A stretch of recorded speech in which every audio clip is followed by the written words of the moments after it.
श्री स्वामी समर्थ. हळूहळू reel viral होत गेले. पिझ्झा थालपीठ खाण्यासाठी लोकांची गर्दी होऊ लागली. छान रिस्पॉन्स सुद्धा मिळू लागला आणि याच गर्दीचा लोकांना त्रास होऊ लागला.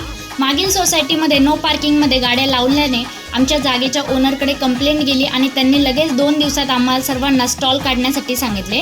2-3 दिवस आम्ही खूप टेन्शनमध्ये होतो. नवीन जागा पण शोधत होतो, पण जागा काही अजून मिळालेली नाही आहे. त्यामुळे आम्ही तात्पुरता हा नो पार्किंगचा बोर्ड इथे लावला आहे. स्टॉलवर आता आम्हाला जागा कमी पडते, त्यामुळे थालपीठमध्ये मी नवीन व्हरायटी देऊ शकत नाही आहे. पण आजपासून मी मेथी धपाटा चालू केला आहे. आणखी भरपूर प्रकार आहेत या धपाट्यामध्ये, ते पण लवकरच तुम्हाला खायला मिळणार आहेत. तर तुम्हाला कसा वाटला मेथी धपाटा कमेंटमध्ये नक्की सांगा. आत्ता वाजलेत 9. आजचं माझं टार्गेट नेहमीपेक्षा लवकर पूर्ण झालं आहे, म्हणजे थालपीठ संपलेलं आहे. पण पिझ्झा अजूनही शिल्लक आहे.